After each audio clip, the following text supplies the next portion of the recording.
Billions of people access professional medical care across the globe every single day.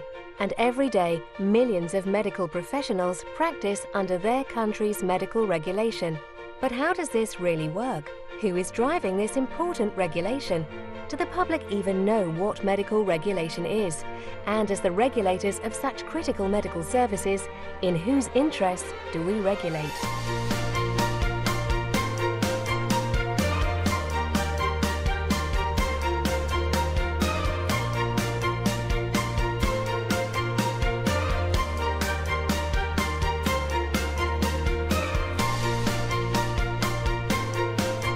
I like to think that regulation should not be particularly important, because although we don't take the Hippocratic Oath, I believe most doctors have a code of honour. It's important to regulate doctors like every other institution so that the right things are done at the right times all the time. So I think for us in Great Britain, it's really important to make sure that we're getting the best service provided from people who understand our culture, speak our language and practice to the same standards that we do.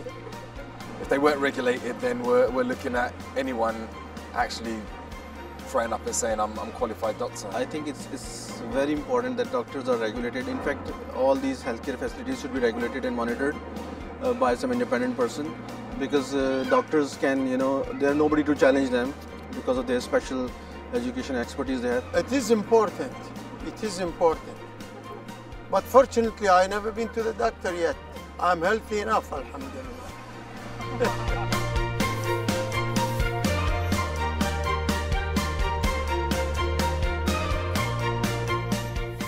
Well, I guess you'd kind of hope that it would mainly be to protect the patients, but I think you'd probably be a bit foolish if you thought there were probably going to be absolutely no vested interests there at all. They could be protecting the doctors, because nowadays doctors don't seem to want to do a lot for £100,000 a year. It's more for patients, and they can be protected through these regulations.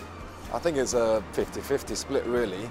It's about them making sure that they're providing the best possible care for the patients, but it's also about ensuring that the people that are doing the job are doing it efficiently. So you've got to protect the business, protect the profession itself. No, I think probably initially they do it to protect themselves, I think, initially, but then the patients come into it after that. Once they've got the doctors sorted out, I think they worry about the patients then.